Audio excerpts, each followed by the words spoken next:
అందరికీ నమస్కారం. సారీ ఇందాక లైవ్ చేశాను కానీ అది డెలీట్ అయిపోయిందండి. అంటే నాకు తెలియకుండా ఏదో నొక్కేసినట్టున్న డెలీట్ అయిపోయింది. టైం అంతా వేస్ట్ అయిపోయింది. అబ్బా చాలా బాధగా ఉంది.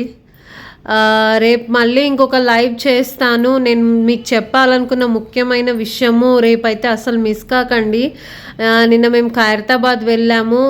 ఇవాళ అయితే బాలాపూర్ గణేశుని చూడడానికి వెళ్ళాము. చాలా అంటే చాలా బాగుంది అసలు. ఇక్కడ బాలాపూర్ వినాయకుడు ఏంటి అంటే కళ్ళు ఇలా ఓపెన్ చేసి క్లోజ్ చేసే వినాయకుడు అనమాట. సూపర్గా ఉంది. తల మీదేమో శివుడు ఉన్నారు. చాలా అంటే చాలా బాగుంది. ఒక్కసారి మీరు కూడా చూసేయండి. ఎంతమంది ఖైరతాబాద్ ఇంకా బాలాపూర్ వినాయకుడిని చూసారో, ఇంకా ఏ వినాయకుడిని చూసారో కూడా నాకైతే కింద కామెంట్ చేసేయండి. ఒక్కసారి గట్టిగా జై శ్రీరామ్.